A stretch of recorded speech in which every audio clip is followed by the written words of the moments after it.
이사야서 11장입니다. 이사야 11장 10절에 16절. 이사야 11장 10절 16절이고 오늘은 백성들에게로 설 것이요. 근데 이사야 11장 10절 12절 말씀. 11장 10절 읽고 다음에 12절 읽겠습니다. 이사야 11장 10절 같이 먼저 읽습니다. 그날에 이새의 뿌리가 있어서 그것이 백성들에게로 설 것이요. 이방인들이 그것을 찾으리니 그가 베푸는 안식이 영화로우리라. 12절. 또 그분께서 민족들을 위하여 길을 세우시고 이스라엘의 쫓긴 자들을 모으시며 땅의 타방에서부터 유다에 흩어진 자들을 함께 모으시리라. 이제 보면 이 12절은 민족들을 위하여 길을 세우시고 있고 10절에는 백성들의 길로 설 것이요 했죠. 예, 백성들의 길로 설 것이요 했는데 이 the people 이렇게 단수로 쓰이면 유대인들을 말하고요. peoples 이렇게 복수형으로 쓰이면 이방인들을 말합니다. nations도 그건 유교도들, 이방인들 유교도를 말하고요. 이제 유대인은 항상 백성 하나로 단수로 쓰이고 나머지는 백성들 이렇게 사용됩니다. 그래서 오늘은 이 백성들의 기로 설 것이요. 이런데 그는 유대인들의 이스라엘 백성의 기로, 깃발로 민족들을 위한 기로, 온 세상의 기로. 깃발을 세운다, 깃발로 선다. 이게 무슨 뜻인 것 같아요? 깃발로 선다. 오늘은 백성들의 기로, 민족들을 위한 기이신 예수 그리스도에 관한 말씀입니다. 자, 기도합시다. 위대하시고 거룩한 주하나님 감사합니다. 주께서 복을 주셔서 이 시간 주의 성령을 충만케 하시고 은혜를 많이 베풀어 주시고 또 듣는 모든 혼들에게 말씀을 깨닫는 영을 허락하여 주시길 간구합니다. 지식과 지혜와 명철과 또 필요한 모든 것들을 공급하여 주시면 간구합니다. 은혜 베풀어 주십시오. 전한 자나 듣는 자 함께 주의 말씀으로 충만하게 하시고 주의 성령으로 충만한 시간이 되도록 인도하여 주시옵소서. 감사드리며 주의 성기도합니다. 아멘. 자, 깃발은 깃발 일반적으로 상징물이죠. 깃발 나라마다 국기가 있습니다. 각 주마다 주를 상징하는 깃발이 있습니다. 캘리포니아 주 깃발에 뭐 있어요? 캘리포니아 리퍼블릭하고 그 위에 5만 마리 그려져 있던. 그 이해가 안 돼요. 여기 왜 이렇게 곰이 왜 캘리포니아에는 5만 마리 또 그려놨더라고요. 회사나 단체에도 자신들을 드러내는 상징물을 새긴 길을 세웁니다. 학교마다 교기가 있습니다. 교기가 있어요. 스포츠팀에도 자신들을 드러내는 길을 가지고 경기에 나가고 길을 휘날리며 응원합니다. 군대 있을 때 부대마다 깃발이 있었습니다. 군대 용어 중에 누구누구의 휘하에 있다 이런 말 쓰죠. 여러분 들어보세요. 휘하에 있다. 누구누구의 휘하에 있다. 이 말은 휘하가 뭐냐면 깃발 아래 있다 이 말입니다. 휘하가 뭐냐? 휘가 깃발 휘자입니다. 휘자가 깃발 휘, 하가 아래하. 깃발 아래 있다. 휘하에 있다. 그러니까 휘가 뭐냐면 한자어로 대장기예요. 대장기를 이제 휘라 그러고 휘하 하면 대장기 아래, 대장 아래 있다. 대장 아래, 대장이 지시 아래 있다는 말입니다. 지휘를 따른다. 지휘부, 지휘 아래 있다 할 때 지휘하죠. 지가 손가락 있다고 휘가 깃발입니다. 깃발로 탁 이렇게 가르친다는 뜻입니다. 지휘한다는 뜻이에요. 지휘. 깃발이라는 것이 무슨 의미가 와닿습니까? 휘하에 있다, 지휘 아래 있다. 지휘자면 깃발을 흔드는 사람이에요. 그게 지휘자입니다. 지휘자. 깃발로 지시하는 사람을 지휘라 하고, 깃발을 휘두르는 사람을 지휘자, 깃발의 지휘를 따라 움직이는 사람들을 지휘 아래 있다. 이렇게 말합니다. 옛날에 군대 전쟁하면, 이 지휘자, 깃발 흔드는 사람이 지휘관, 명령에 따라서 깃발을 상하로, 좌우로, 이렇게 탁탁 흔들면 이제 공격하든지, 흩어지든지, 이렇게 후퇴하든지, 이게 깃발을 따르는, 그 지휘자다. 이 말이에요. 지휘자. 깃발을 휘두르는 사람을 이제 지휘자라 그럽니다. 하나님은 백성들의 기로, 민족들을 위한 길을 세우시겠다는데 그 길을 세우겠다. 그 지휘자를 누굴 세우겠다는 길을 세우신다. 딱 와닿죠. 길을 세우시겠다. 길을 세우겠다. 하나님께서 깃발을 주시겠다고 하셨으니 깃발을 주시겠다. 우리가 보고 따라야 할 깃발을 주시겠다는 겁니다. 깃발은 여기서는 단순한 상징물이 아닙니다. 명령권자, 주권자, 지휘자, 지시사항을 전달하는 도구. 바로 예수 그리스도입니다. 군기를 세운다는 말은 군대 깃발을 세운다는 말입니다. 군대에서 쓰는 깃발을 기치라 그러죠. 예를 기치를 세운다 이런 말 들어보셨죠? 신문방송에서 개혁의 기치를 내건다. 그 기치가 뭐냐면 기치 아래 봉기하다. 기치가 그 깃발 기치합니다. 깃발. 어떤 목표를 향해 나아간다. 깃발을 향해 나아간다. 우리는 표대를 향해 나아간다 그러죠.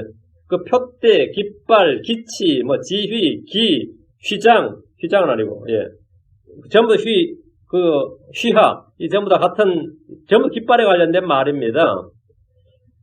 깃발인데 장군 막사에는 이제 장군기가 딱 걸려 있어요. 그럼 저희가 장군 막사구나 이렇게 아는 거죠.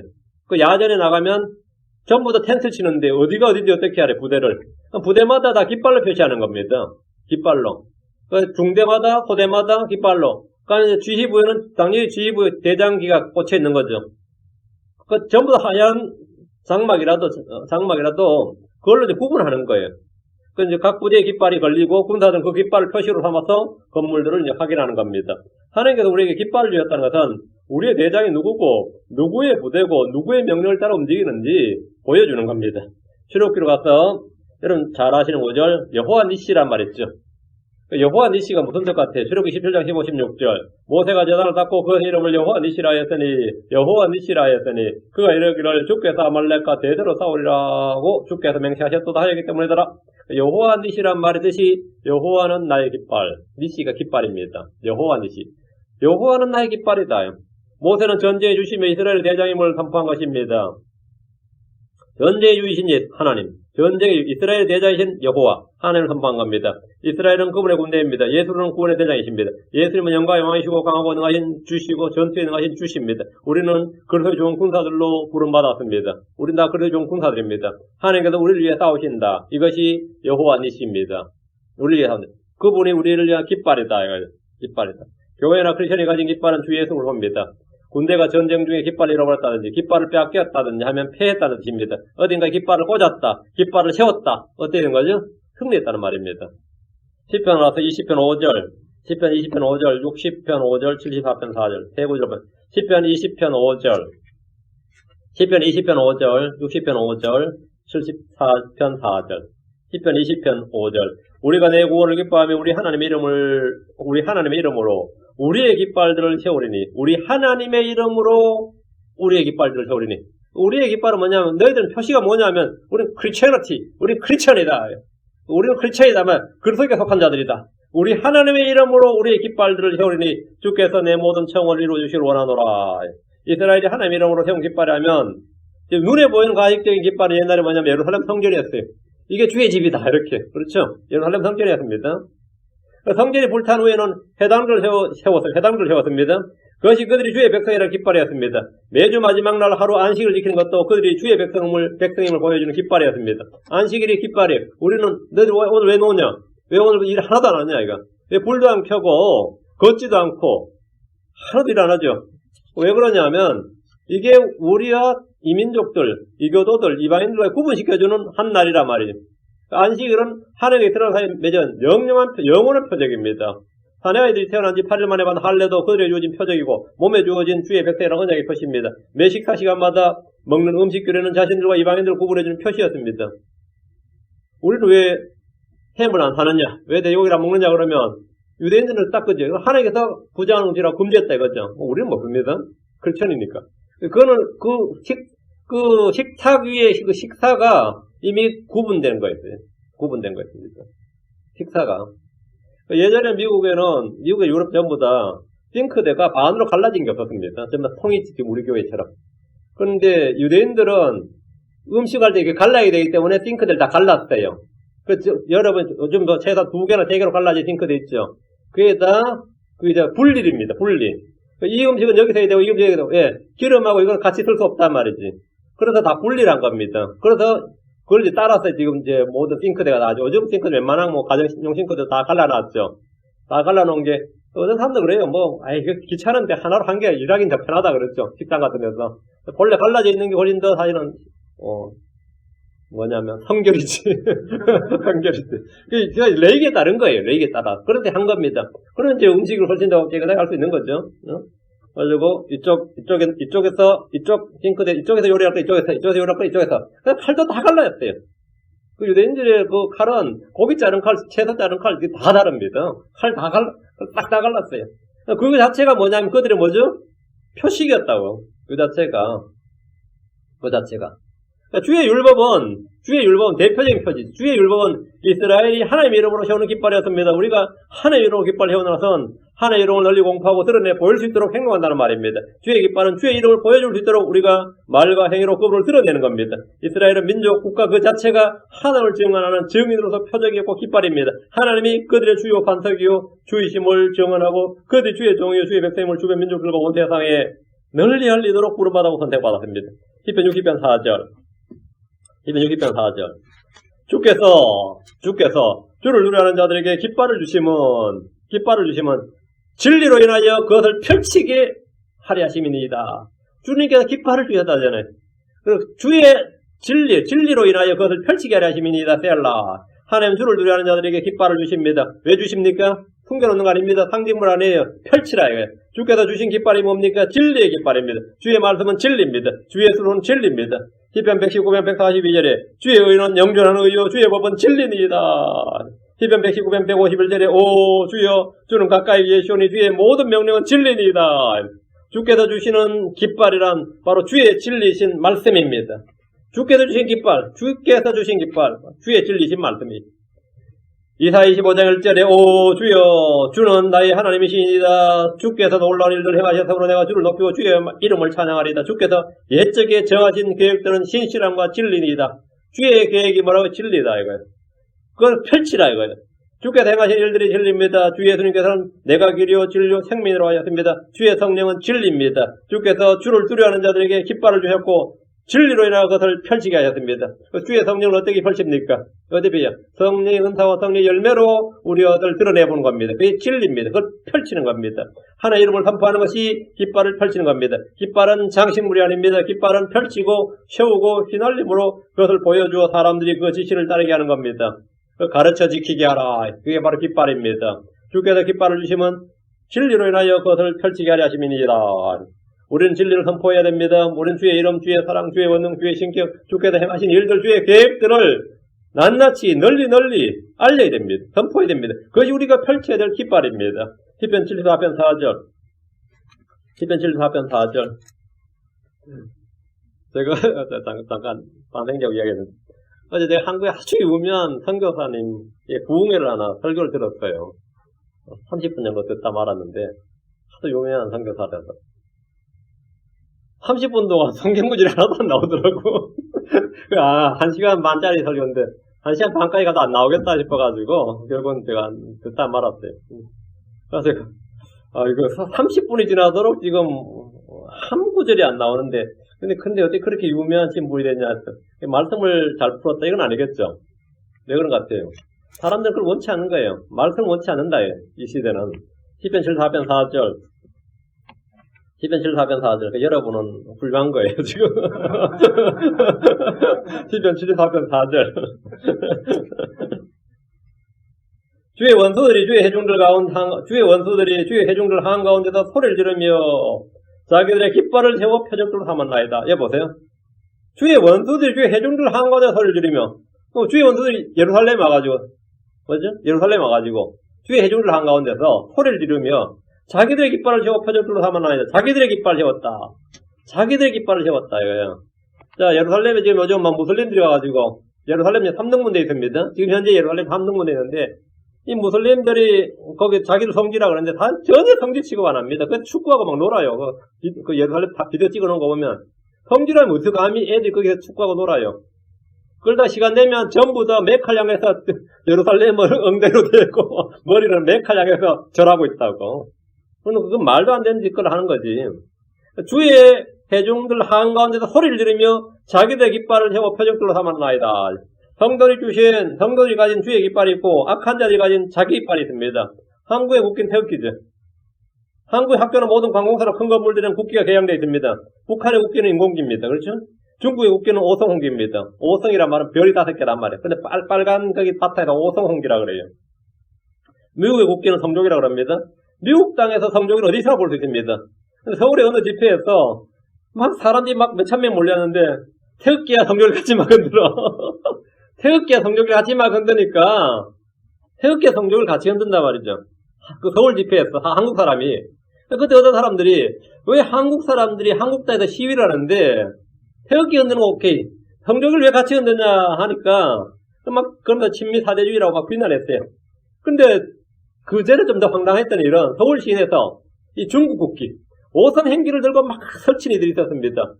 한국에 하도 중국 애들이 많이 유학을 와가지고, 이 베이징 그때 올림픽이 있었거든요. 그거 하는데 막 난리가 난 거예요. 그래, 한국 사람들이 이게 한국 땅이냐, 이게 중국 땅이냐, 이래 된 거지. 그래가지고 막 그때 이거 큰일 났다. 이런 일이 있었어요. 굉장히 불쾌하고, 그런데 그들이 만약에 인공기를 들고 막 흔들은다. 휘날린다. 어떻게 했어요? 서울 시내에서. 요즘 뭐 그런 시대가 다가오고 있는 것 같아요. 아마 대부분의 한국인들은 미치로 분노할 겁니다. 깃발이 그들의 정체성을 드러냅니다. 깃발이 그들의 정체성을 드러낸다. 자기들의 깃발을 세워 표적으로 삼았다. 그들도 그들의 깃발이 있고 우리도 우리의 깃발이 있다 이거죠. 그 깃발이 뭘 나타내냐면 자기들의 신분과 정체성과 목표와 지향점을 나타낸다 이거예요. 이거. 그러니까 미국에서 지금 제일 황당한 이 깃발이 뭐냐면 무지개 깃발이에요. 무지개 색깔 정말 아름답죠. 무지개를 싫어하는 사람 없는데 이 무지개가 7색깔입니다. 근데 남색이 빠진 무지개 6개짜리 레인보우가 있어요. 그게 뭐냐 레인보우 있죠. 그 레인보우 바이블도 있는데 색깔이 6개야. 그 깃발을 흔드는 사람들 그건 자기들 정체성이 뭐죠? 남색이 빠진 6개의 무지개로 된 이 동성애 깃발입니다. 동성애 깃발이 그래요. 얘들은 7이 뭐야? 하나님의 수지. 한 개 빼야 돼요. 6이 666이야. 6이 뭐든 6이에요. 6이 사람의 수입니다. 6이 되는. 처음에 얘들이 8개로 만들려 하다가 한 색깔을 더 넣어서 8개로 만들려 하다가 한 개를 뺀 거예요. 샌프란시스코 집회할 때 한 개를 빼서 이제 6개가 남색을 뺀 6개가 그들의 이제 상징 깃발이 된 건데 얘들은 동성애 깃발로 자기들의 목표와 사상과 추구와 자기들의 정체성 그것을 드러내는 거예요. 자기들 깃발 꽂았단 말이에요. 꽂았다 이거야. 특히 오바마 대통령 할 때 뭐 난리도 아니었었죠. 그들 표적으로 삼았단 말입니다. 주께서는 주를 누려하는 자들에게 주신 깃발, 주의 깃발입니다.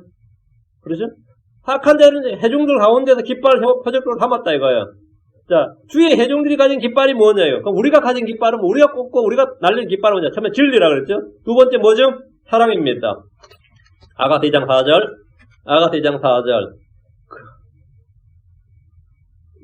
그분께서 나를 잔치집으로 데려가셨으며 내 위에 나붙기는 그분의 깃발은 사랑이었노라. 그분의 깃발은 사랑이었노라.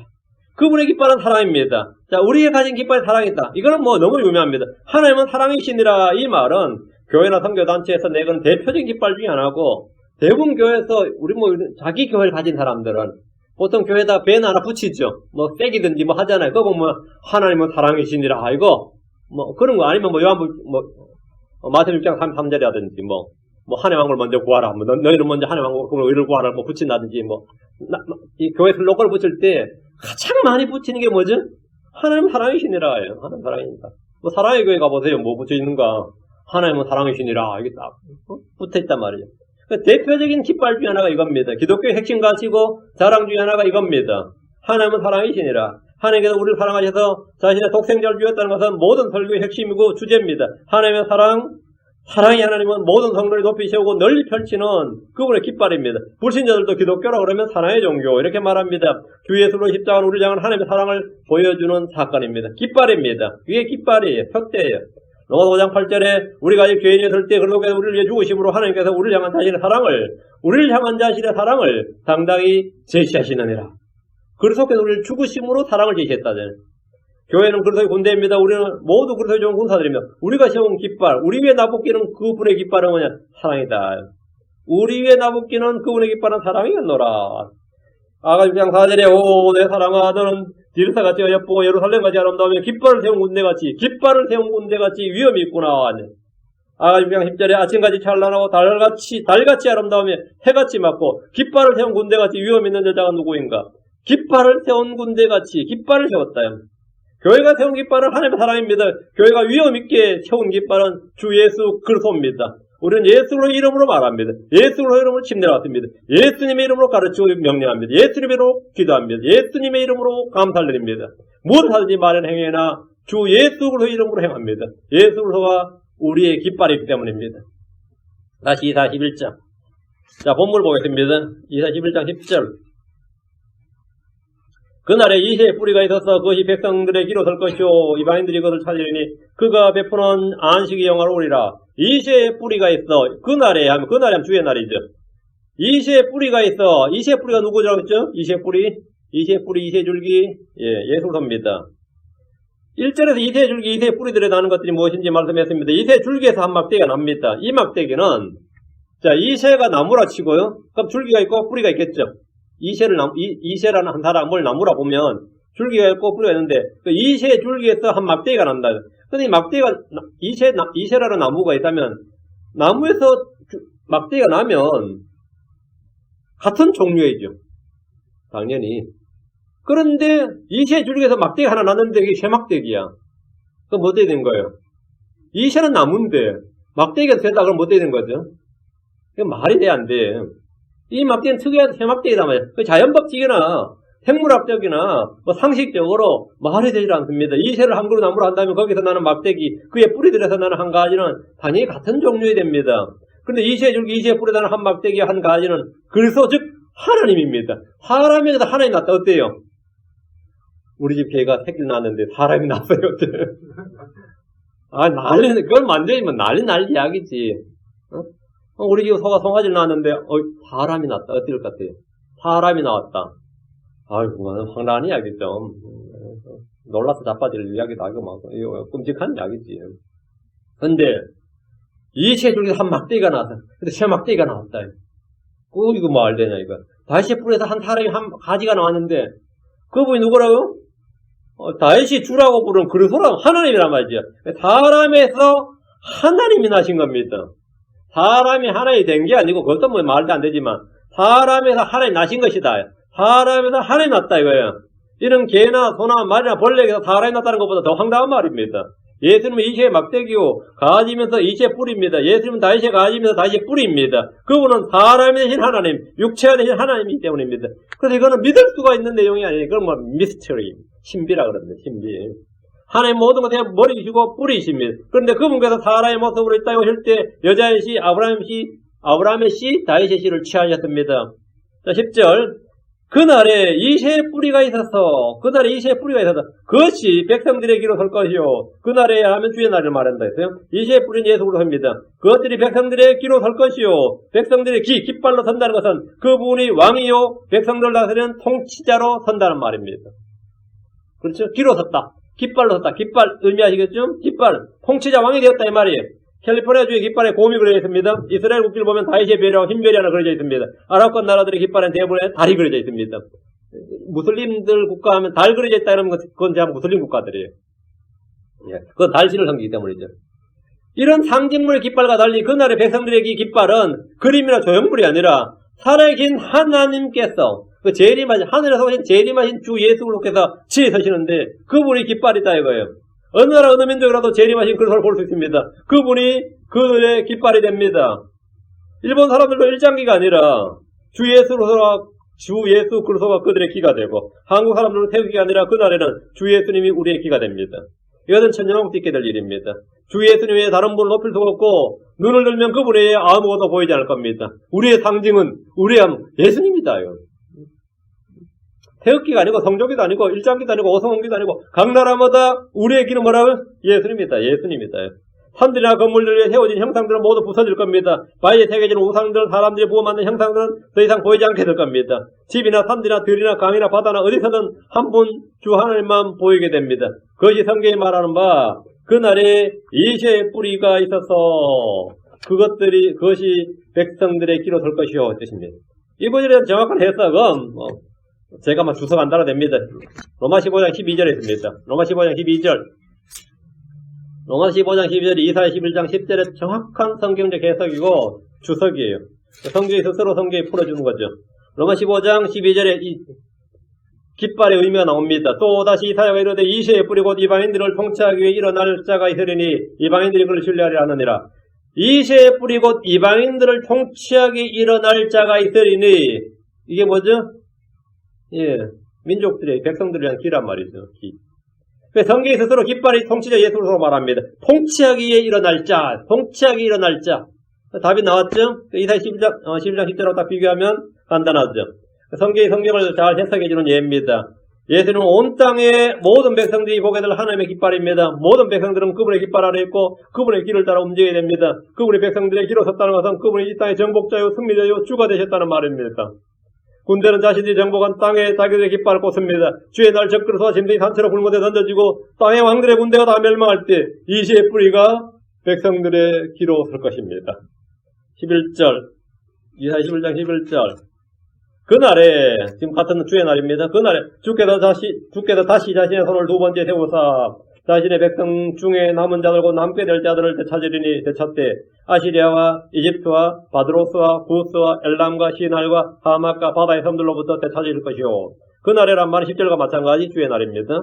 주께서 자신의 손을 두 번째 세우는 것은 주의 지혜림을 말합니다. 히브리서 9장 28절에 이와 같이 그 속에서도 많은 사람의 죄를 담당하시려고 한 번 들여주셨으면 이게 첫 번째죠. 또 자신을 기다린 자들에게 죄와 상관없이 두 번째 나타나사 구원에 이르게 하시리라. 주께서 첫 번째 자기 백성에게 오셨습니다. He came to his people. He came to his people. 그건 자기 백성에 오셨어요. 다음에는 he shall come for his people. 이게 공중재림입니다. He shall come with his people. 자신의 백성 함께 오시리라. 이게 지상재림이에요. 그러니까 두 번째 오실 때 지상재림을 말합니다. 주께서 두 번째 오실 때 유대인들은 물론이고 온 세상이 그분을 영접합니다. 백성 중에 남은 자들, 곧 남게 될 자들이란 말은 대환란 때에 남은 자를 말합니다. 지금도 은혜의 선택에 따라 남은 자가 있지만 그날에 남은 자는 환란 성도를 말합니다. 환란 성도는 세 가지를 말합니다. 끝까지 견디는 자, 대환란이 끝날 때까지 견디는 자, 이기는 자, 그 짐승의 표를 받지 않고 짐을 이기는 자예요. 다음에 끝까지 살아남다, 남은 자 이렇게. 견디는 자, 이기는 자, 남은 자. 이들이 바로 하나님의 명령을 지키고 예수로의 증을 가진 자들입니다. 계시록 12장 17절에 용 여자에게 진노하여 그녀의 시중에서 남은 자들, 하나님의 명령들을 지키고 예수로의 증언을 가진 자들과 전쟁을 하려고 하니라. 남은 자들 하면 딱 나오죠. 그녀의 시중에서 남은 자들, 이렇게 정확히 정의가 이제 이스라엘의 남은 자를 말합니다. 한란은 이스라엘의 남은 자를 말하고 끝까지 견딘 자, 적그리스도에 경배하지 않고 짐승 행사에 경배하지 않는 자, 이것이 남은 자가 되겠습니다. 성경이 스스로 정확하게 해석하고 있으니까 다른 해석은 필요치 않습니다. 다음 그날에 하나님 온 세상에 흩어진 남은 자들, 남게 될 자들을 되찾으신다. 온 세상에 흩어진 자, 유대인들이죠. 유대인들 위해서 남은 자들을 말합니다. 아시리아, 이집트, 바드로스, 구스, 엘람, 시날, 하마카, 바다의 섬들로부터 남은 자들이 모두 약속의 땅으로 되돌아온다고 했습니다. 바드로스는 성경에 5번 나오는데 모두 이스라엘의 귀환과 연관되어 있습니다. 이집트의 멤피스 남부 지역에 유대인들이 많이 사는 집단 거주 지역, 거기가 바드로스입니다.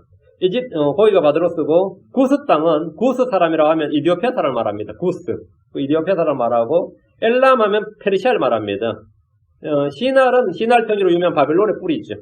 바벨이 시날에 세워진 도시입니다. 느부갓네살이 예루살렘 보물을 가져다가 둔 곳이 시날 땅, 자기 신전에 예루살렘 가져온 예루살렘 신전에 있던 물건들을, 성전에 있던 물건들을 거기 갖다 놨다 했죠. 바벨은 이제 여러분 잘 아시는 곳이고, 하맛은 다메섹 북방 20km 위 수리아 오르데스 강 언덕에 있습니다. 그날에 주께서 이 지역들에 있는 남은 유대인들을 모두 되찾으신다는 겁니다. 12절 그분께서 민족들을 위하여 길을 세우시고, 민족들을 위하여, 이건 이방인들이죠. 길을 세우시고 이스라엘에 쫓긴 자들을 모으시며, 이스라엘은 이제 유대인 있는 자들은 도망할지어다 했으니까 대환란에 다 도망간 자들이죠.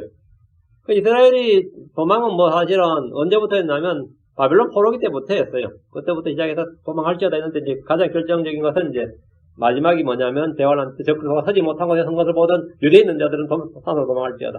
광야로 도망할지어다. 도망을 한단 말이죠. 쫓긴 자들을 모으시며 땅의 사방에서부터 유다에 흩어진 자들을 함께 모으시리라. 주께서 민족들을 위하여 길을 세우신다는 것은 그분이 왕들의 왕, 주들의 주로서 온 땅을 다스리는 분으로 서신다는 말입니다. 예수는 유대인의 왕, 이스라엘 왕으로 그분만 통치하는 것이 아니라 온 땅의 모든 백성들을 통치하시는 왕이십니다. 온 땅의 모든 백성, 모든 사람들을 통치하는 왕이 되십니다. 그분께서 민족들을 위해 길을 세우시면 민족들은 그분의 깃발에 따라 움직이게 되죠. 민족들은 주님의 통치를 받아야 된단 말이에요. 그분께서 민족들을 위해 길을 세우신다면 민족들은 그분의 지시와 명령을 따르고 복종해야 됩니다. 시온에서 나오는 시온에서 법이 나온단 말이에요. 예루살렘에서 율법이 나오지. 그거를 따르고 복종해야 된단 말이에요. 그분이 민족들을 위해 길을 세우신다. 길을 세우신다, 법을 세우신다. 주께서 가르침을 주신다. 주께서 민족들을 위해 길을 세우셨다는 말씀은 그분께서 전쟁에 참여하셨고 이 땅을 통치하신다는 선포입니다. 예레미야 50장 2절, 51장 12절. 이로써 예레미야 50장 2절, 51장 12절, 50장 2절. 너희는 민족들 가운데서 밝히 알리고 널리 알리며 군기를 세우라. 군기를 세우라. 널리 알리고 숨기지 말며 말하기를 바벨론이 탈취를 당하고 벨이 당하며 무로닥이 산산조각 부서졌고 그녀의 우상들은 당하며 그녀의 형상들은 산산조각 부서졌다 하라. 바벨론이 박살났다 이 말이에요. 바벨론 신전, 벨은 바벨론 신의 이름이에요. 그리고 그쪽에 무로닥인 게 전부 다 그저 신전, 우상들이 있죠. 그녀의 형상들은 산산조각 부서졌다 하라. 이스라엘은 민족들을 향해 승리를 선포하는 겁니다. 이때 큰 바벨론이 무너지고 불타며 완전히 멸망합니다. 예레미야 51장 12절, 52장 12절. 바빌론의 성벽들을 위해 궁기를 세우라. 경계를 튼튼히 하고 바둑꾼들을 세우며 복병들을 예비하라. 주께서 바빌론의 거주민들 향해 말씀하신 것을 계획하시고 행하셨도다. 바빌론 궁기를 세우라. 궁기를 세우라. 바빌론의 궁기를 세웠다. 뭐 바빌론의 궁기를 세웠다면 바빌론이 누구 땅이 된 거예요? 누구의 정복하에 있는 거예요? 이거는 곧바로 계시록 16장 19절, 18장 12절 말씀을 생각나게 합니다. 계시록 16장 19절에 보면 계시록 16장 19절에 그 큰 도시가 세조가로 갈라지고 민족들의 도시들이 무너지며 큰 바빌론이 하나님 앞에서 기억되어 그분께서 그에게 자신의 맹렬한 진노의 포도즙잔을 주시느니라. 계시록 18장 2절에 그가 우렁처럼 서로 힘차게 찌르되 저 큰 바빌론이 무너졌도다. 무너졌도다. 그녀가 마귀들의 처소가 되고 모든 더러운 영의 요새가 되며 모든 부자하고 가증한 새들의 집이 되었도다. 이 바빌론이 완전히 박살났다 이 말이에요. 거기 궁기를 채웠다. 거기가 정복되었다 이 말이죠. 민족들을 위해 궁기를 채운다는 의미는 그들을 정복하고 통치한다. 그게 의미입니다. 이스라엘은 그 땅에 궁기를 세울 수 있습니다. 이사야서의 깃발 궁기에 대한 말이 꽤 많이 나옵니다. 이사야 자체 내에. 몇 구절만 표시를 해놓고 이제 넘어갑시다. 다음 절로 13절로 갑시다. 표시만 좀 합시다. 13장 2절. 이 표시를 해놔야 여러분이 다음에 성경 통독할 때 한눈에 쭉 깨여요. 깃발하면 한눈에 쭉 깨인다고. 이사야 13장 2절. 너희는 높은 산 위에 깃발을 세우고 그들 향하여 목소리를 높이며 손을 흔들어 그들이 종교한 자들의 문들로 들어가게 하라. 높은 산 위에 깃발을 세우고 했죠. 예루살렘 성전이 있죠. 그들이 세울 깃발은 주께서 우리 함께 계시다. 주께서 거기 계시다 하는 깃발입니다. 그러면 거기 다시 에스겔 성경에 서고 말이죠. 주의 왕자가 딱 놓이면 높은 산에 깃발을 세우고 오죠. 그 다 이리로 오라 말이죠. 그 만군의 모든 민족들이 기도하는 집이 되고 그것이 그들이 세울 깃발은 바로 주께서 우리 함께 계시다.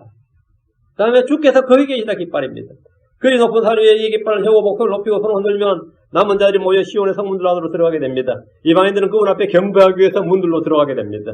이사야 18장 3절 뒤로 18장 3절 세상의 모든 거주민들과 땅에 가는 자들아 그분께서 산 위에 길을 세우시거든 너희는 볼지어다. 그분께서 산 위에 길을 세우시거든 당연히 시온산을 말하죠.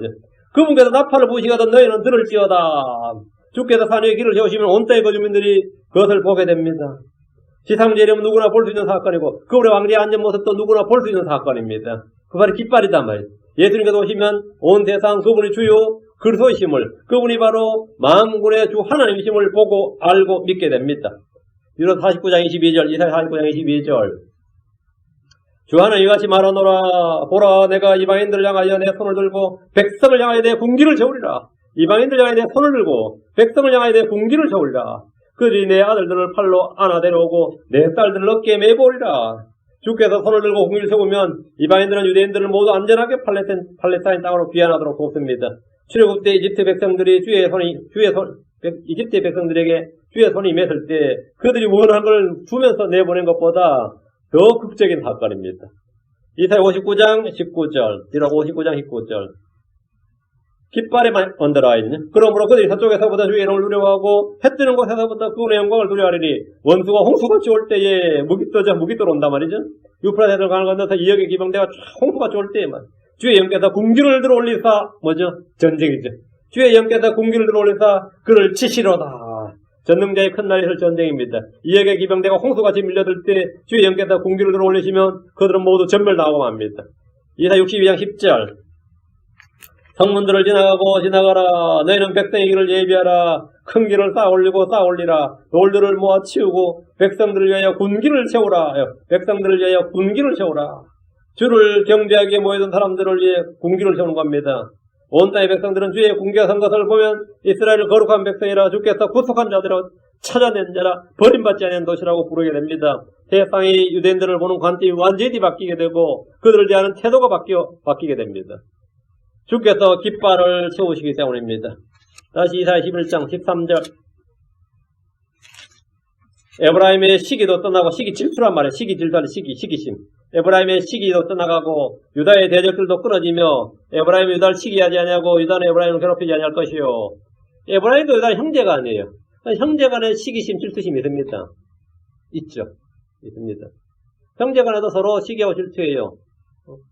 지금은 이제 안 그런데 우리 동주도 우리한테 질투 많이 했어요. 막내라고 맨날 우리 끼고 시덕거리고 웃고 하니까 동주가 상당히 난감해 하더라고요, 얘가. 지금은 뭐 이제 시간이 지나서 괜찮은데. 그런 게 있죠. 형제간에도 시기실비 있습니까? 형제간에도. 근데 부자지간에도 그럴 수 있습니다. 부자지간에도.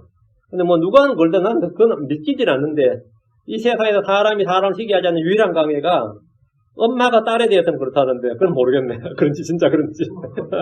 딸이 확 잘 나고, 뭐 잘 되고 해도 엄마는 거기에 대해서는 시기를 안 갖는다는데, 진짜 그런지 잘 모르겠네요.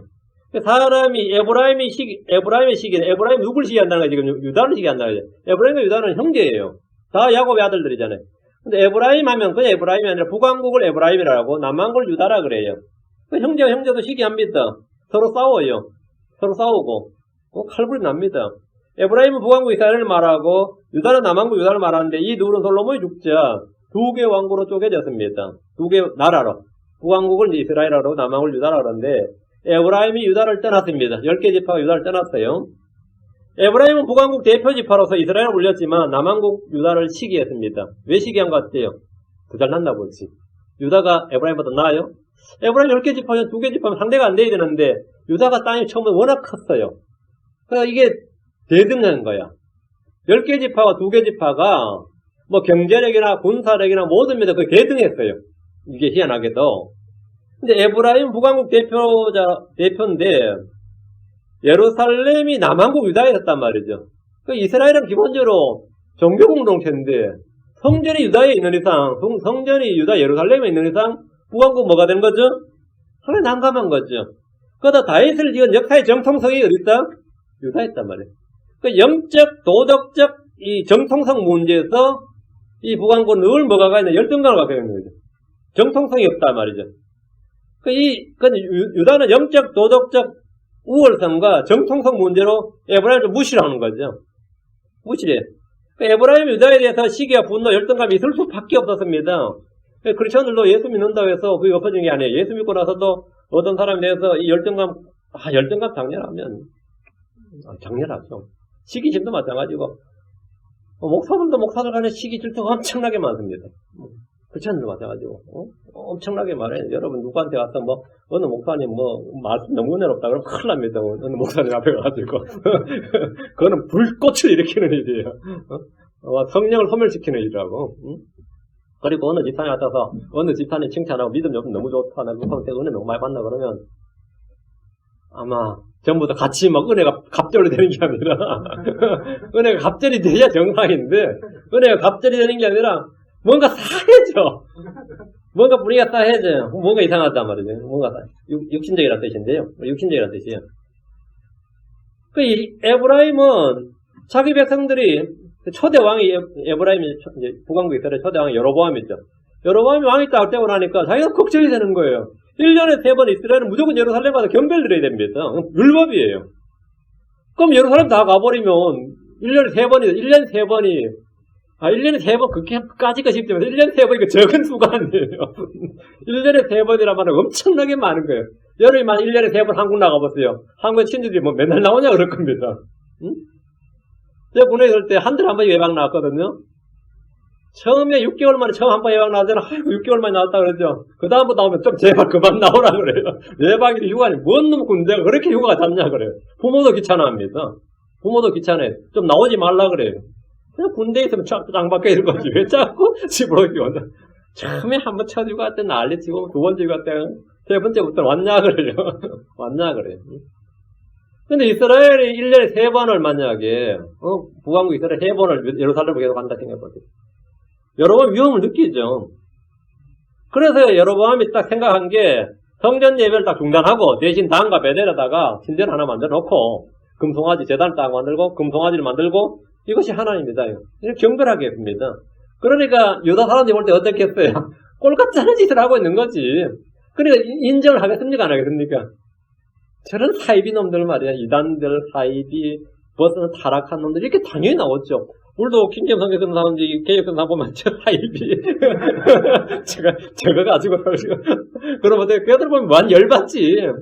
지들이 우월하다고 생각한다고 하거든요. 그래가지고, 개혁 성경 쓰는 목사님들이 막 킹잼은 나와도 막 그냥 몸에 전율을, 그런 분들은 많이 있어요. 저는 말도 안 하는데, 저희는 킹잼 성경 씁니다. 그러면 그 한마디에 그냥 막 경계심이 발동한단 말이에요. 근데 이쪽 행정 성서문은 뭐 자기 교회 선거도 없어도 은근한 우월감 가지고 있습니다. 은근한 우월감 가지고 있어요. 뭐 그쪽이 뭐 알겠어 이런 식으로 하지 뭐 더 아는 것도 아닌데도 그래요. 서로가 이런 관계야.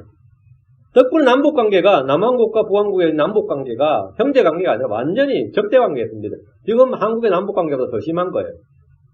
왕조가 지속되는 동안 계속해서 남북 간의 전쟁이 있었습니다. 전쟁이.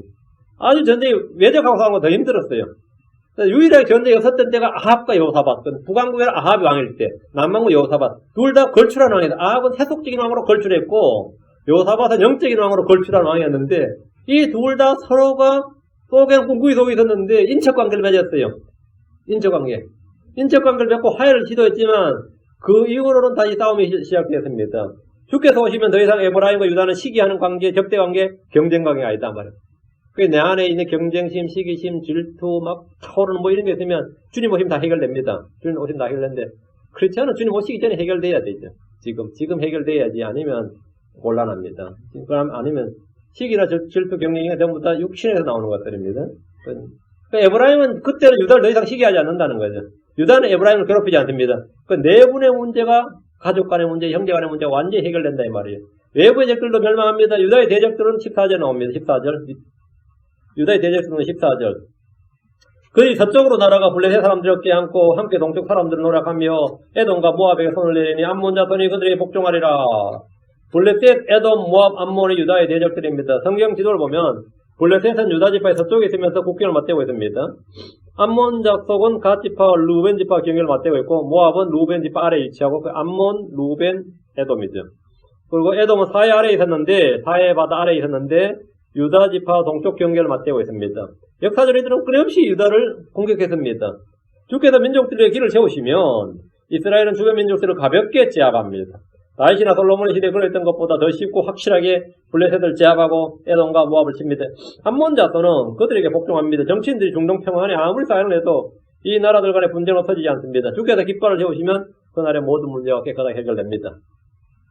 이스라엘 유다 지파, 특히 이스라엘이 통일왕국 때 유다 지파 제일 잘못했던 게 블레셋을 깨끗하게 해결하지 않는 거예요.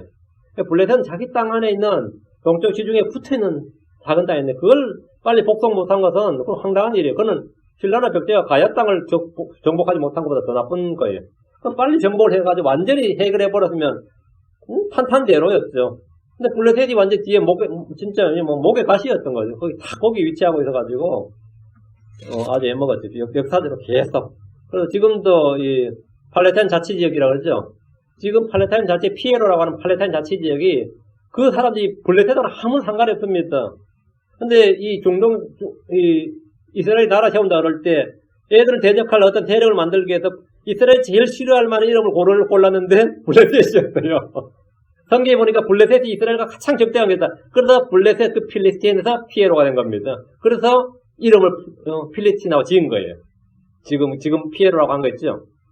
그래도 자치 국가를 세우겠다고 지금 이스라엘 많이 지금도 엄청 괴롭히고 있는 거죠. 11장 15절. 그날은 다 해결된다 이거예요. 이사야 11장 15절. 주께서 이집트 바다의 혀 같은 부분을 철저히 멸하시고 자신의 강한 바람과 더불어 자신의 손을 강 위로 흔드사 강을 치시고 7갈래로 나누사 사람들이 신을 적히지 않고 건너가게 하시리라. 이거는 출애굽 때 사건의 재현이죠. 잘 보세요. 15절 잘 해보시면 이건 분명히 지금 미래의 일인데 이스라엘의 귀환에 관한 거잖아요. 그죠? 근데 이건 과거 역사적으로 이런 일이 있었단 말이지. 14절에 이스라엘과 영토 경계한 민족들이었다면 15절은 남쪽으로 이집트, 16절은 북쪽의 아시리아를 다룹니다. 이들은 좀 멀리 있는 대적들입니다. 이집트에 있는 유대인들은 돌아올 때 이 모습이 출애굽의 여정을 따릅니다. 전에 이들은 이집트에서 이스라엘까지 오는데 며칠 걸렸어요? 40년 걸렸죠. 광야를 돌았으니까. 이번에 며칠 걸리지 않고 바로 유대 땅으로 돌아오게 되는데 15절에서 이집트 바다의 혀 같은 부분이 어딘지 우리가 이제 확정하기가 좀 어려운데 이집트 바다라고 하면 두 개의 바다가 됩니다. 위로는 뭐가 있죠? 지중해 있죠. 아래로는 뭐가 있어요? 아래로 홍해죠. 그 아래로 홍해고 자 지도를 내가 빨리 좀 찾아봅시다. 자 뒤에 지도 5페이지 이 지도 5페이지 보시면 뒤에 보시면 지금 보세요. 이집트 바다의 혀 같은 부분이 이렇게 돼 있죠. 혓바닥같이 생긴 땅이 어디 있어요? 여기 보면 이까지가 이집트예요. 이 시나이 반도까지가. 그럼 여기가 수에즈만이죠. 여기가 아카바만으로 돼 있죠. 수에즈만과 아카바만 여기까지가 다 홍해입니다. 이걸 다 홍해라 그래요. 이 홍해가 바다가 있는데 위는 지중해고 이집트 위가 지중해고 이 대해라 그래요. 그레이트이고 밑에가 홍해란 말이죠. 그럼 혀 같은 부분이 어딘지 잘 보세요. 여기가 혀같이 생겼죠. 혓바닥이 많이 생겼어요. 신라이 맞는 말이에요. 그러면 수에즈만과 아카바만이 되는데 잘 보세요. 수에즈만과 아카바만 이게 홍해입니다. 근데 이 이집트 바다로 하면 이제 이 바다인데 시나이 반도를 중심으로 홍해가 둘로 갈라집니다. 시나이 반도 왼쪽에는 뭐가 있어요? 수에즈만 있죠. 그 시나이 반도 오른쪽에 뭐가 있어요? 아카바만이 있습니다. 이 둘의 수에즈 아카바만 둘 다가 홍해입니다. 지도로 시나이 반도를 보면 역삼각형 모양, 즉 혀와 같이 생긴 걸 쉽게 볼 수 있습니다. 현재까지 알려진 출애굽 여정은 이스라엘 수에즈만을 통과해서 시나이 반도 아래 시내산의 율법을 받았다. 이렇게 우리 지도에 되어 있죠.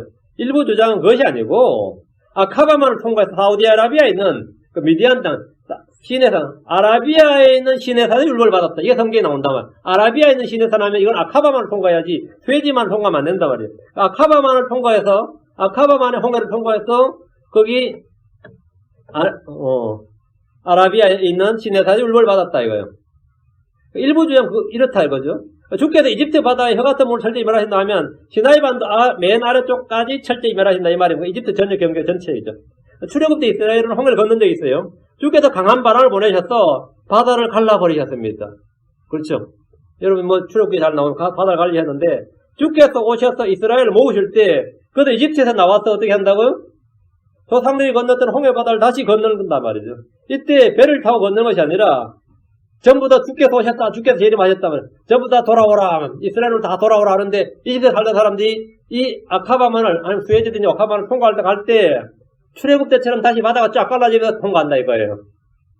출애굽 때 사건이 대환란 때 뭐라고요? 끝날 때 다시 재현되는데 확실하게 그렇게 건넌다 이거예요. 그리고 광야를 걸어서 요르단강을 건너서 예루살렘까지 왕의 대로를 따라서 올라옵니다. 그날에 주께서 강한 바람과 더불어 주께서 자신의 강을 위로 흔들사 강을 치시고 7갈래로 나누신다. 7갈래로. 이거는 요르단 때 이렇지 않았어요. 요사가 요르단강을 건널 때 이렇지 않았습니다. 그 이스라엘이 요르단을 건널 때 이제 건너서 바로 이제 예루살렘 들어가야 되는데 그때 7갈래로 주님께서 자신의 손을 강 위로 흔들사 강을 치시고 7갈래로 나누사 사람들이 신을 적시지 않고 건너가게 하시리라. 이건 미래의 이야기. 건너하셨다가 아니라 미래의 일. 그래서 출애굽 때 여정이 다시 한번 뭐가 되는 거죠? 재현되는 거죠. 재현돼. 그러니까 여러분의 만나 사건도 다 대환란 때 재현되고 하늘에 만나는 것도 재현되고 이것도 재현돼요.